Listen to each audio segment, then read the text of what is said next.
postes formando unha familia na que tamén houbo perdas, algunha como a de Morgan, que vos marcou profundamente. Marcou unha época a pérdida de Morgan moi desagradable para nós. Sobre todo porque había que seguir tocando e os primeiros concertos foron moi complicados. E en todos os concertos hai un tema que é o canto do meu compañeiro que para nós ten un significado moi especial porque é como de repente notar a Morgan no escenario. E entón ese tema se canta sempre, sempre está en cada concerto e é o momento do concerto no que conectas outra vez co pasado, co que sintes que está connosco e que é a mellor homenaxe que se lle pode facer, claro. Ao final un ten case unha sensación positiva, non? Cada vez que canta esa canción porque se recorda precisamente de como vivía Morgan a música, de como cantaba e como a disfrutaba. Pois mira, ao revés do que se pensa, Morgan, cando se foi, non deixou un espacio, non deixou unha ausencia, deixou un cheo absoluto de moitos alumnos e alumnas, nenos e nenas que ele iniciou neste vicio tan bonito que é a música tradicional galega e que agora siguen a trixadura a todas partes cantando as nosas cancións.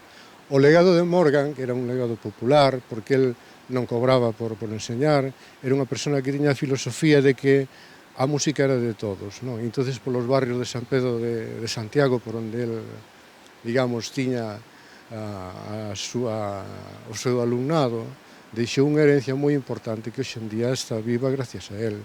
E hai nenos e nenas que ahora xa son homes e mulleres que siguen cantando os temas populares gracias a Morgan.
Fiando na miña roca, gobernando a miña